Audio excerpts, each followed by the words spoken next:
Hello guys, welcome to maths वाले। आज हम क्या करने वाले हैं, एक्सरसाइज 6.3 का क्वेश्चन नंबर 1 करने वाले हैं। बहुत सारे छोटे छोटे से पार्ट्स हैं। क्या बोल रहा है क्वेश्चन नंबर 1, हम उसको समझते हैं। हमें बहुत सारे पेयर्स में ट्राइंगल्स दिए हुए हैं। जैसे फर्स्ट पेयर मैंने आपके सामने बना के रखी है। हमें बताना है क्या ये दोनों ट्राइंगल सिमिलर हैं, अगर हैं तो किस क्राइटेरियन से सिमिलर हैं, और नहीं है तो नहीं लिखना है, और अगर हैं तो क्राइटेरियन भी बताना है और उनका करेक्ट ऑर्डर भी बताना है कि किस ऑर्डर में वो सिमिलर होंगे। ठीक है, चलिए स्टार्ट करते हैं। पहला पेयर आपको दिया हुआ है, फर्स्ट पार्ट है इसका। चलिए, एंगल ए 60, एंगल पी भी 60, ठीक है। एंगल बी 80, एंगल क्यू भी 80, एंगल सी 40, एंगल आर भी 40। क्या हो गया, bye A A A. Theorem 6.3 पढ़ी थी ना, ए ए ए। ट्राइंगल्स क्या हो गए, सिमिलर। ऑर्डर बताएंगे, ट्राइंगल एबीसी सिमिलर हुआ किससे, नाम देखो,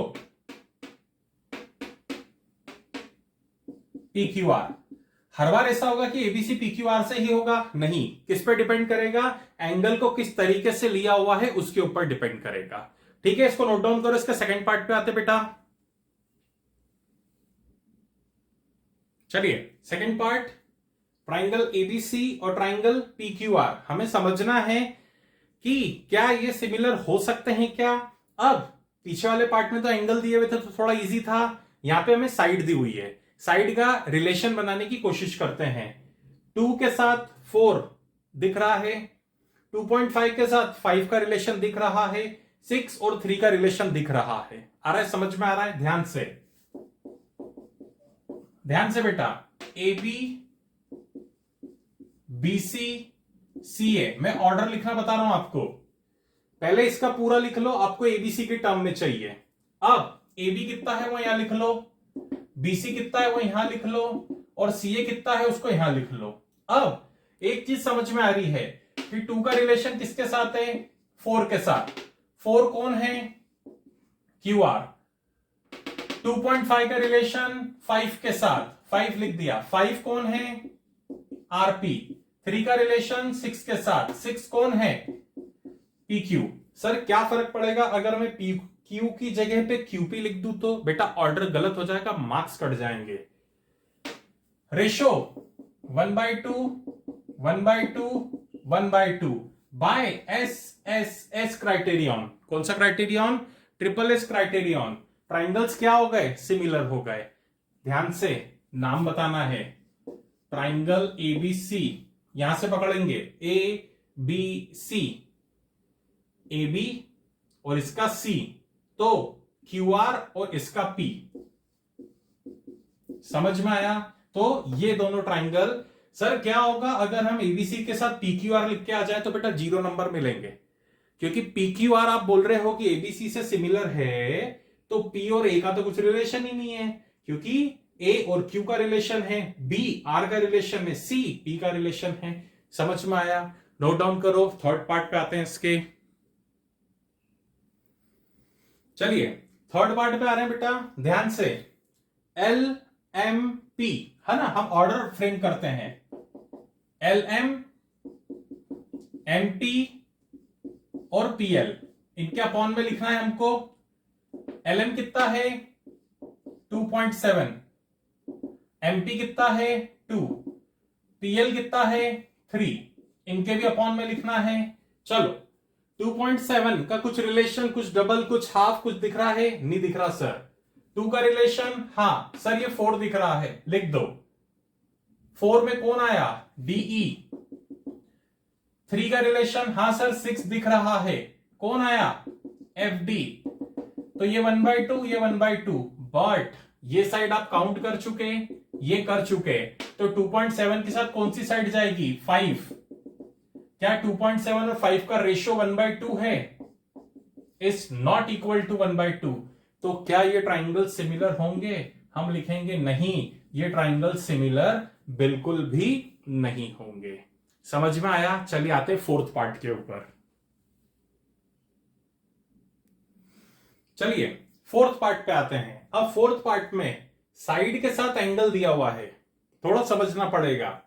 साइड, ये साइड और इन दोनों साइड के बीच में एंगल, साइड साइड और दोनों साइड के बीच में एंगल, ठीक है। ध्यान से, एम एन अपॉन में हमारे पास कोई ऑप्शन नहीं है, हम क्या लेंगे, पी क्यू लेंगे, समझना पड़ेगा बेटा। तो एम एन है 2.5, पी क्यू है 5, समझना, हाँ समझना। Angle M equals to angle Q, अब क्या लेंगे, एम एल। अब देखना, जब एम एन लिया था तो पी क्यू लिया, अब एम एल लिया है तो क्या मैं पी आर लूंगा, नहीं, पी आर तो कोई साइड ही नहीं है। इस चीज को समझना है बेटा, ऑर्डर को फ्रेम करना सीखना है हमको एग्जाम में। एम एन लिया, एम एंगल है, ध्यान से, एम पॉइंट पर एंगल है, एंगल से एन की तरफ गए, इसका मतलब इसमें एंगल कहां है, ये रहा, से ऊपर की तरफ जाएंगे, बहुत फर्क पड़ेगा इससे। फिर से एम एल, एंगल से एल की तरफ गए 5 साइड, एंगल से आर की तरफ जाएंगे 10 साइड, रेशो 1/2, रेशो 1/2, क्या लगा, साइड एंगल साइड। कहने का मतलब दोनों साइड्स का रेशियो प्रोपोर्शन में है और इन दोनों साइड्स के द्वारा इस एंगल को बनाया गया है। थ्योरम 6.5 क्या बोलती है, साइड एंगल साइड से दोनों ट्राइंगल्स क्या हो जाएंगे, सिमिलर हो जाएंगे। सिमिलर हो जाएंगे का मतलब क्या हुआ, ध्यान से, M N L is similar to, ध्यान से, क्यू पी आर। उम्मीद करता हूं बहुत अच्छे से समझ में आया होगा। आगे बढ़ते हैं नेक्स्ट पार्ट पे, इसको नोट डाउन करिए जल्दी से। चलिए गाइस, फिफ्थ पार्ट पे आते हैं। Fifth part, triangle ABC, triangle DEF. A पे 80 डिग्री है, ध्यान से, 2.5 साइड है, 3 साइड है, मतलब मैं सिर्फ इसी ट्राइंगल को देख रहा हूं अभी। तो